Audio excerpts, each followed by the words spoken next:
Colour character போடலாம், இல்லைன்னா தேவை கிடையாது. இப்போ இவங்க ஸ்கின் டோனை விட ஒரு 2 ஷேடு வந்து டார்க்கர் ஷேடு எடுத்துக்கணும். இப்போ உங்கள் ஸ்கின் ஷேடு இருக்குன்னா 2 ஷேடு வந்து டார்க்கராக எடுத்துக்கணும் கன்சீலர். ஓகே, எல்லாமே வந்து ஸ்கின் இதுக்கு இந்த ஸ்கின்ல இருந்து தான் நீங்கள் எடுக்கணும். இப்போ இவங்க ஸ்கின்ல இருந்து 2 ஷேடு டார்க்கர் ஷேடு வந்து கன்சீலர் எடுப்போம்.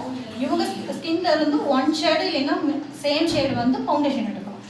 ஓகே, மேக்ல இருக்கு, ஓகே, எல்ஏகர்ல இருக்கும், பாப் சுகர்ல இருக்கு. இந்த மாதிரி நிறைய கன்சீலர்ல வந்து நிறைய டைப்ஸ் இருக்கு.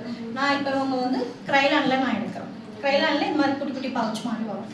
ஸோ இந்த மாதிரி நான் க்ரைலான்ல உங்களுக்கு கொடுக்குறேன்.